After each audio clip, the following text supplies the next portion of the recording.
আসসালামু আলাইকুম।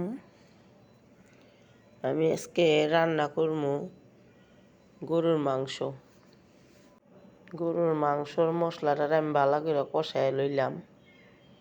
আর আগের থেকেই আমি মাংসটা ধুয়ে পরিষ্কার করে লইছি। গরুর মাংসটা যেহেতু টাটকা, তো আজকে এই টাটকা মাংসর পাতলা ঝোলটাই করবো। গরম ভাতের লগে খাইতে কিন্তু ভালোই লাগে।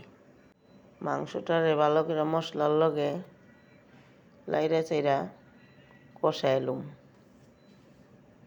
আমি গরুর মাংসের মধ্যে কয়েকটা আলু দিয়া একবারে রেডি করে লুমু।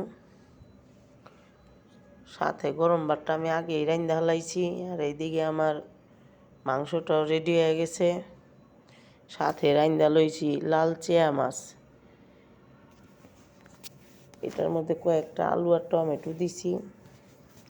আর হনে বাগার দিয়ে দিব আমি মাসকলাইর ডালটা। কয়েকটা এখানে ইচা মাছ আর পেঁয়াজ দিয়ে দিছি। মাসকলাইর ডালটা আমি পানি, লবণ, একটু হলুদ আর একটু আদা বাটা আগেই গুইলা লইছি। তারপরে ইচা মাছ আর পেঁয়াজের মধ্যে দিয়ে ভালো করে লাইরা অনবরত রান্ধন লাগবো, নাইলে এই ডালটা একবার উতরায় পড়লে থামতে চায় না। তারপর সাথে আবার কয়েকটা কাঁচামরিচ দিয়ে দিছি। আজকে একটু আবার ডাক্তারের কাছে যাওয়ানো লাগবো। সবারই হনে ঘরে ঘরে সর্দি, ঠান্ডা, জ্বর। আমাদের ঘরেও সেম একই অবস্থা, যার লেগে ভিডিওটা অনেক শর্টে দেখাইলাম।